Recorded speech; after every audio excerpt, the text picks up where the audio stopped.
নোয়াখালী হাতিয়ায় মাঝ নদী থেকে ফেরি ঘুরিয়ে সংসদ সদস্য আব্দুল হান্নান মাসুদকে তোলার ঘটনায় যাত্রীদের মধ্যে ক্ষোভ ও মিশ্র প্রতিক্রিয়া দেখা দিয়েছে।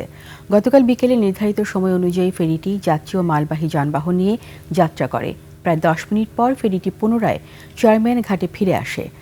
পরে সংসদ সদস্য তার নেতাকর্মীদের নিয়ে ফেরিতে ওঠেন এবং ফেরিটি আবার নলচিরার উদ্দেশ্যে যাত্রা করে। প্রত্যক্ষদর্শীরা জানান, এই ঘটনায় ফেরিতে থাকা যাত্রীদের মধ্যে উত্তেজনা সৃষ্টি হয়।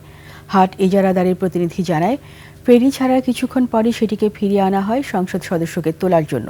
বিষয়টির সত্যতা নিশ্চিত করে ফেরি ইঞ্জিনিয়ার বলেন, বৈরী আবহাওয়ায় বিকল্প যাতায়াত ব্যবস্থা না থাকায় এবং ভিআইপিদের ক্ষেত্রে প্রচলিত কিছু নিয়ম অনুসরণ করেই ফেরি ফিরিয়ে আনা হয়েছিল।